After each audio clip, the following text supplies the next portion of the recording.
Welcome to my show, Conversation with Priya. We are going to welcome today Mitchell Levy. He is actually all about credibility. He talks about credibility so passionately. He's a CEO flying like eagles, executive coach, and also runs his own boot camp. So today it's a very special guest. I would like you to help me to welcome Mr. Mitchell Levy. Hi, Mitchell. Welcome to my show. How are you? I'm good, thank you. Thanks for having me. Thank you for joining in, and my audience is very excited about it, I'm sure, because credibility is becoming a big questionable thing, and it's going to be a very interesting topic given the current scenario, and people are worried about it, given the.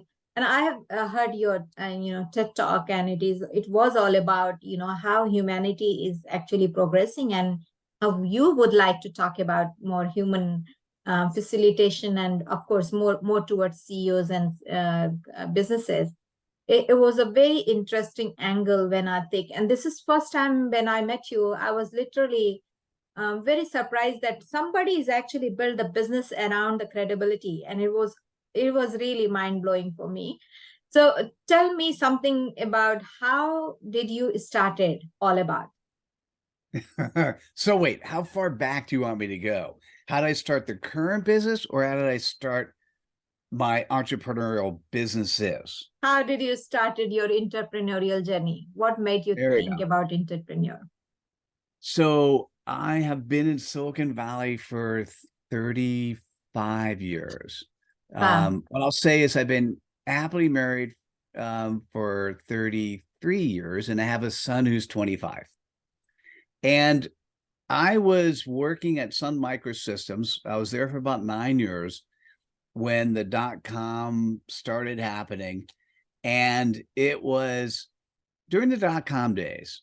In essence, there was so much demand and so much going on that you could essentially say, hey, I could spell the word e-commerce and a company will hire you. Right.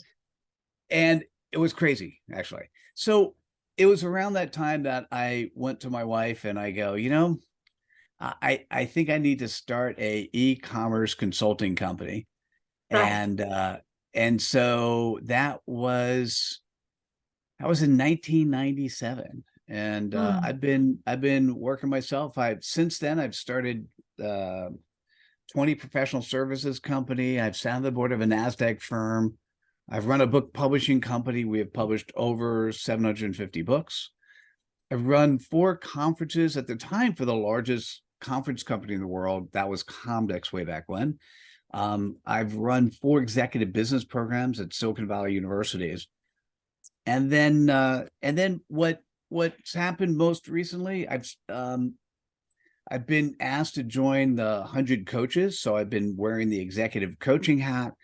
And then the the thing that was an interesting turning point for me was between 2019 and 2020. I went on my self-prescribed Napoleon Hill journey to interview 500 thought leaders on credibility. So Wow. anyhow, lots of stuff. But this stuff, it's like the more important stuff is who are you, right? So Hmm. Hmm. Hmm. And what you stand for. The main thing is that what you stand for. That's where actually your actual credibility starts, isn't it? yeah, I think my entire life, or certainly my entire working life, probably college too, I focused on one of the core values of credibility, which is integrity. And Hmm. what's interesting is so the way when I did this research, I kind of defined credibility into 10 values. That's Yeah. and of the 10 values, there's one value that's listed twice. Mm-hmm. And so just I'll give you the definition. Credibility is the Hmm. quality in which you're trusted, known, and liked. And True. so what I'll say is by being known, it's not that I know of you, it's that I actually know you. Right. Hmm. So what Hmm. was interesting is this word integrity showed Hmm. up both under the trust pillar and under the being known pillar. Right. And And here's the fun part. I didn't really know why it was there twice until Hmm. about a year after I published my book and did my TEDx. Oh, I Right. forgot. I've done 2 TEDx's. I've published 65. I mean, I've written 65 books, published 750. It was in the book that I published and in the TEDx. I still didn't know why integrity was twice. And it was about a year afterwards that I was talking with somebody, and it was very interesting. The person I was talking to focuses on joy, Hmm. and she made an observation at the end of our conversation. So we spoke for an hour, and the observation at the end, she goes, "Mitchell, Yeah. do you realize that happiness is on the outside Hmm. and joy is on the inside?" And I go, "Oh, that's Bingo. interesting. Bingo." And exactly, bingo. And then I slept on it. And when I woke up in the morning, I had this aha moment. I knew why integrity was there twice. Right.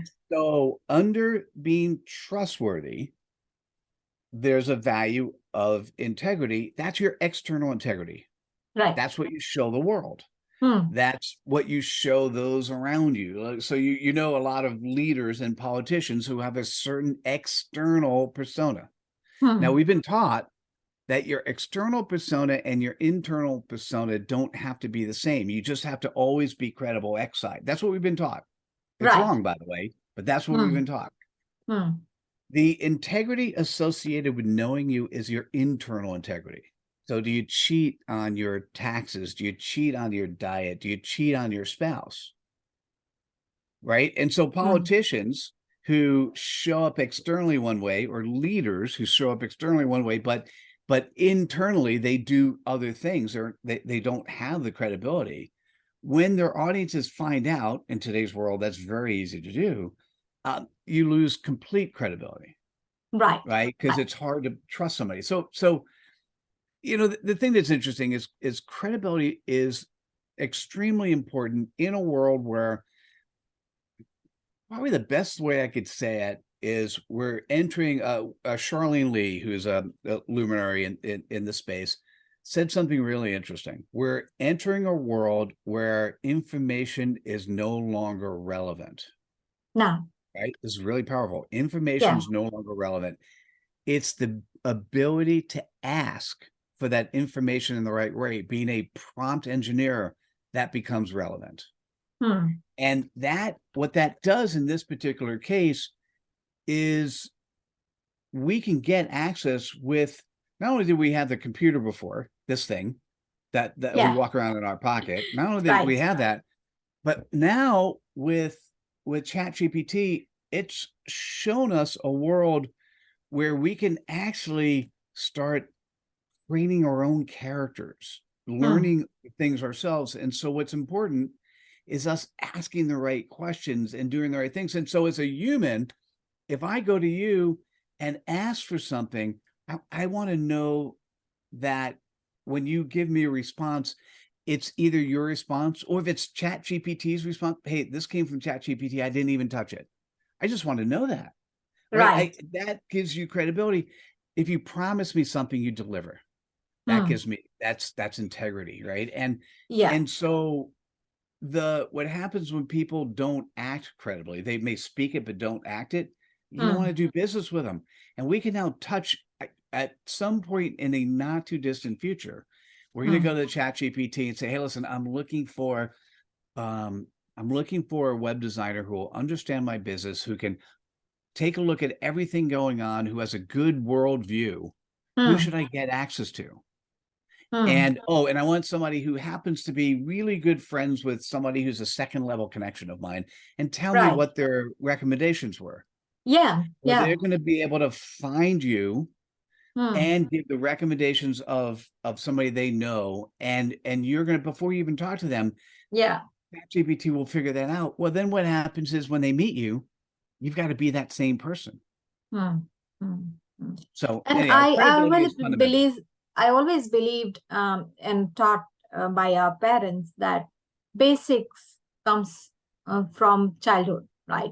That the character is built, right? The environment you lived in, the parenting you got, everything matters. a personality, a human being is built out of those moments of your life. It's not a sudden something you created.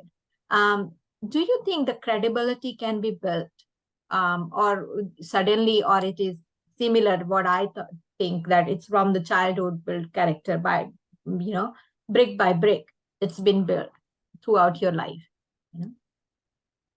It's a good question. So let's create a common language. To me, credibility is a journey, not a destination. You can't one day wake up and be credible. That's it. Yeah. Right. That said, it's defined by your continuous actions. Right. So, for instance, one of the questions I on YouTube, I have it's under the Credibility Nation channel on YouTube. I run a series called Dear Credibility Expert. When people ask questions, and by the way, feel free to ask me a question and send me if you're listening to this or watching this, or Priya, if you want to do this, just do a quick recording, make it, 20-second, 30-second recording. Mitchell, I want to ask this question. I'll have my video guys include your recording, and then I'll answer it in 10 minutes. One of the questions I got was, if something happens where you lose credibility, is it gone for life, or can you build it back? Right? And the answer is yes, you could build it back. And what happens though is you components of credibility include being vulnerable. Hey, this is what happened. I made a mistake. Being coachable. I learned it was a mistake. I then spent time and reached out to other people to learn more. Having the intent and commitment to do the right thing. Yeah. Okay, now that I know what I did was wrong, I'm working hard to fix it. And listen, I can't not do what I did wrong, but now this is now the new me. Right? So can you build credibility? Yes. And it's by just showing up with your heart on who that new person is today. And there are definitely scenarios where it may be hard if you did something bad to kids at some time in your life. It might be hard to grow up to be a babysitter, right? But God, that was a bad example. Let's do something else. If you were an embezzler at some time in life, it may be hard to get a job as a bank teller or as a banker. That said, I mean, no matter what you do, you have to be making sure you are consistent in your behavior and you are keeping your promise. I believe that keeping my promise helped me to be credible. I don't need to put too much effort. I just need to make sure that what I'm talking is actually I'm acting as well or at the same time. And yes. I'm also a very law abide person, not just legal laws, but by the social laws, right? Those are unsaid laws, right? There are so many unsaid laws in the society, and I always believe that you need to make sure you are abide by that. Half of your legal problem will be actually served if you will be just following your social context and your social law and a family law, right? So family law in the terms like if your parents set certain rule or your family set certain rule, that and you follow that, and it will be definitely working in your favor for building the characteristics and also your credibility. I actually agree. There's I wouldn't necessarily say social law, but from a languaging, I'll just say there's a social contract, right? Yes. But it's the same thing. It's like what is expected. Great example. If we for the last 22 years, we've rented a house in Europe for a month and then gone and stayed, and then we invite friends and family. Well, we need to know when we go to a particular country, is there a social contract that we should be aware of in terms of how to interact with other people that's not necessarily the same as in the country we're living in, right? Because if we violate that social contract, well, that won't be good. So we ask, right? And I think what often happens is we've been taught from about the industrial age, we've been taught to focus on us, like you as an individual, you're important, make sure you're important. And what we forgot to teach And what we forgot is one of the most important characteristics, values of being credible is being a servant leader. So how do you be of service? Well, you have to have a customer, whether it's a paid customer or, friends, family, they're customers, right? And if Yeah. you look at it that way, if you have a customer, who are they? How do you define it? And how do you serve them? And that to me is it's something we've not been taught. That's a social contract. Thank you, by the Yeah. way, for pulling this two together for me. That's a Yeah. social contract that we've not been taught is important. Yeah. And also finding the intent and psychometrics, especially in business, is becoming harder and harder given the so many noise and so many information out there. I think people are on information overload. And when you have information overload, I believe that it actually spoils your decision making ability. That's, I'm saying having the information is important. No, having the knowledge is very, very important.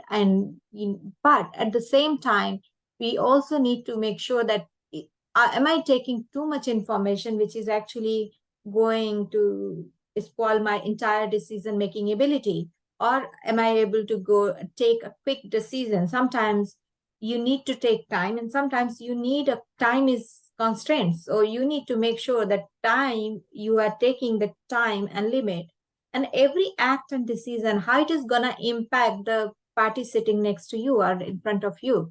That all does matter. It's not just giving the promises, it's also about how it is gonna impact others.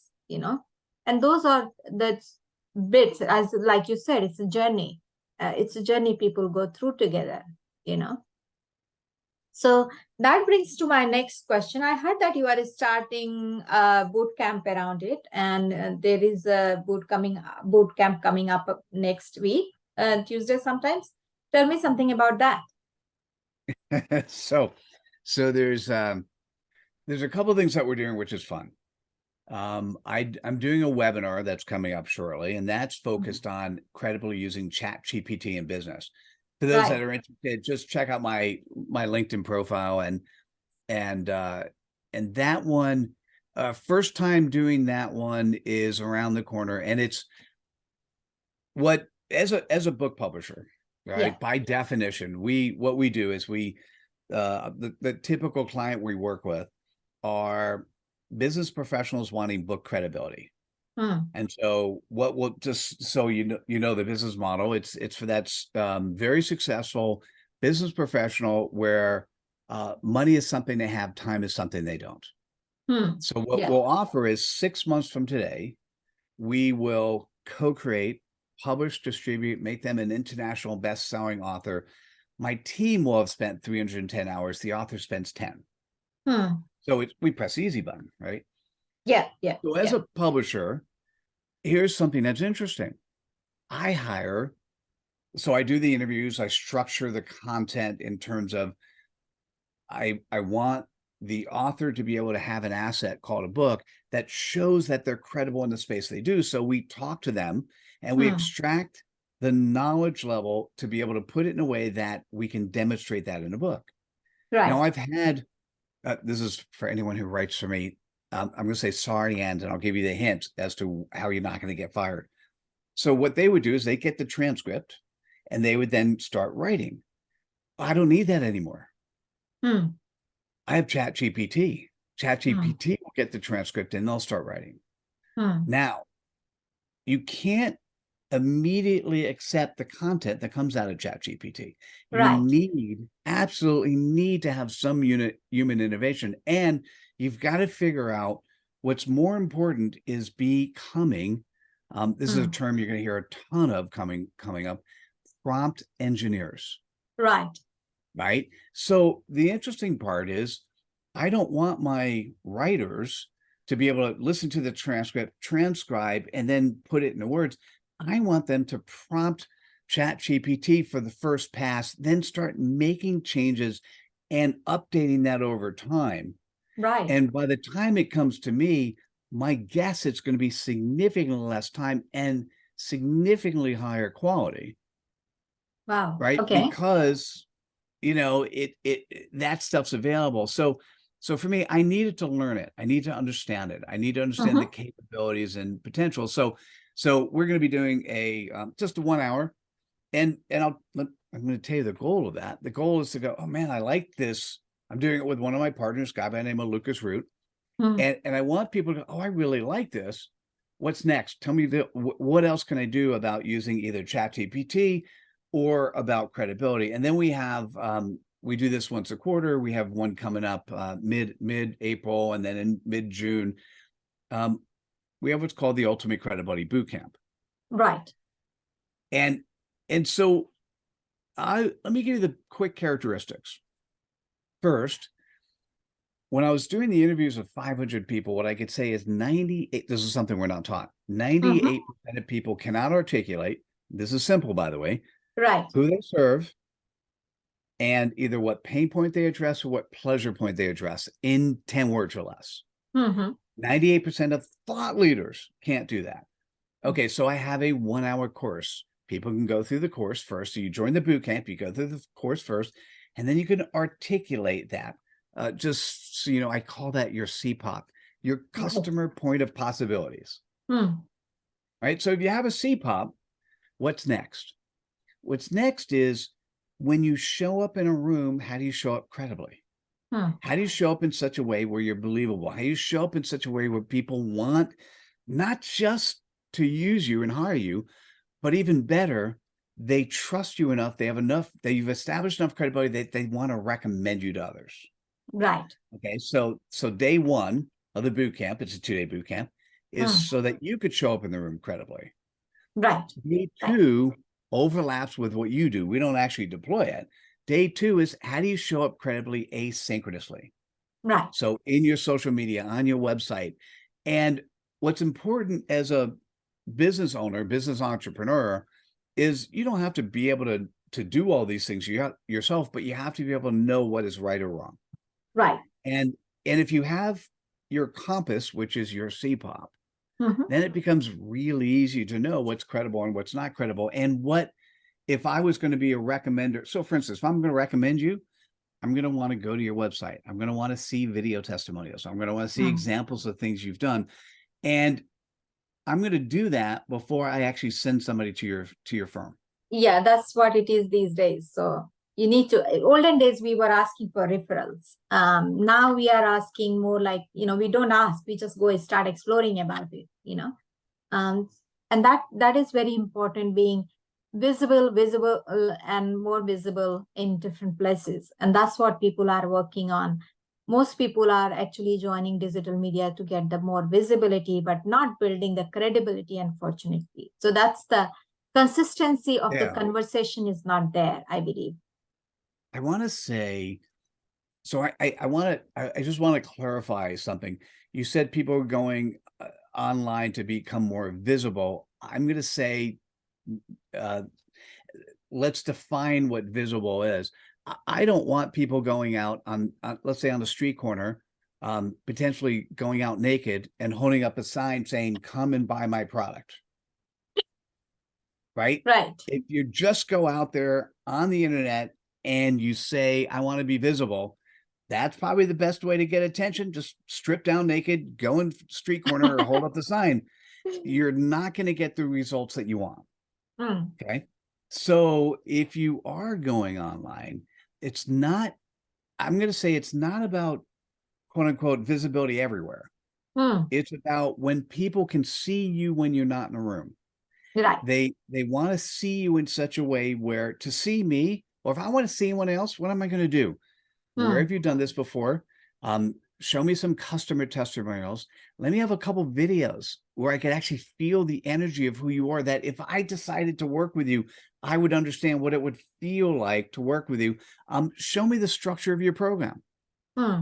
If I can do that before I talk to you, then we have a really much better conversation. And but I don't want to dishearten the people who just started and don't have cases studied yet. So I always recommend, and I do support, when somebody starts, if I can hire that person, I prefer to hire that person based on their narrative and communication, and what they are capable of. So I do test their capability. There are so many people, like if I will not give the first opportunity to those interns, and if I would have not given a first opportunity to myself as an employee, I would have not been here. I would have been still struggling, right? So I do believe supporting the person who came out of their comfort zone and is standing there and making promises. The problem is that when you are actually promising, are you standing up? That doesn't matter if you are experienced or non-experienced. For me, I see people, and that's where I believe people should think, start exploring, move beyond the testimonial, for the people to support the community. What's your All thought right. on it? Well, first of all, if you are in business and have been successful at doing things, you need video testimonials, period. All right, Yes, let's you say you're do. starting out like you recommended. I've done a 10-minute segment on how to start out in a business where you don't have experience, right? Hmm. So if you don't have experience, by definition, you don't have testimonials. Hmm. Now, there is a expression that people say, and there are people who have written books on that. Yeah. And I'm going to call bullshit on all of this. The expression is fake it till you make it.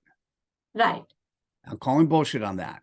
Don't Hmm. listen to anyone who tells you to do that. As a matter of fact, if somebody tells you to do that, run away. Yeah. Because to be credible, if somebody's an intern and they're coming to me and they go, Mitchell, I've I've looked at what you've done. I see where you're going. I don't have experience in this area, and I want to learn, what can I do to help you or show you that I'd be good at this? Hmm. That is a credible statement to me, Hmm. right? So what does that mean? They in order to be likable, so I'm going to take a break for a second. There are two values. There are two things that people could do to be likable. These are Hmm. two values that came out of the research. It's that by the way, it's two things, very simple. Hmm. Okay. One is to share your stage. Hmm. Now, if you don't have a stage, kind of harder to do. So if you're starting off, you don't have a stage yet, except you could say, I've looked at all your stuff, Mitchell, and I've shared this with all my friends and family because you're so cool and I want to work with you. That's a little sharing stage. The other thing, though, is showing respect. And Yeah. showing respect when you're meeting with somebody, coming early, coming prepared, coming with your heart. So if somebody comes to me and they pretend that they know how to do something and they don't, they've completely lost credibility. I want the honest truth. And I want Hmm. somebody to come early, tell me, as a matter of fact, the coolest thing in the world is somebody to come to me and go, yeah, Mitchell, this video stuff you're doing doesn't work for me. Let me show you what I would do differently. And if you like it, then you hire me. Okay. Yeah. That Yeah. works for me. Right. Yeah. You have to start somewhere, and I don't mind at the beginning when you are a startup, you showcase the work. Somehow you need to showcase it, and then you will get the credibility anyway afterwards if you'll do the right job. So that is very interesting angle to talk about. We are coming to our end of our conversation. I was just wondering, what will be one thing you would like to suggest my audience? Where can they start to build their new business with the credible aspect? That's a great question. If you're going to do one place, there's a community that I've created called Credibility Nation. We do charge, it's $35 a month. Mm-hmm. But when you go to the website, you get the first month free. Right. And there's references to, I've probably done 80 or 90, or have Mm-hmm. collected 80 or 90 1-minute videos. Right. I've done probably another 60 10-minute videos. We have a series of courses. So where I would start first is go to Credibility Nation and then take the course, which is articulating your CPOP, your customer point of possibilities. Mm-hmm. And that's an hour-long course. And when you start thinking about the world from the perspective of, it's a very credible perspective, from the perspective of who is my customer, Right. and either what pain point do I solve or pleasure point I deliver, Yeah. it gives you a compass. It gives you a vantage point to Yeah. see things in a different way. Right. Right. Very interesting. And thank you so much for your time today. It was honor and pleasure to always communicate with you. So looking forward, all the details, where can people find you if they want to communicate with you or join your courses and all? What's is it? It's your So website. probably just my website. So mitchelllevy.com. That's 3 L's back to back.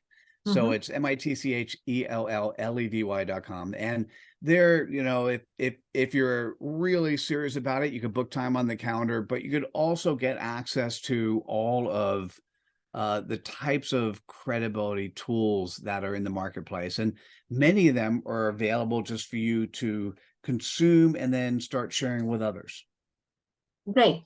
And all your details will be given down there in the description. So guys, don't forget to communicate with Mitchell Levy. He's very active in social media, especially on LinkedIn. So must reach out and find out his upcoming course next week. And I will be looking forward from you to hearing back. So ask your question in our comment. Don't forget to like, share, and comment. Thank you so much for joining in. And Mitchell, thank you for joining today. Priya, I'm honored. Thank you so much for having me. And thanks everyone for listening.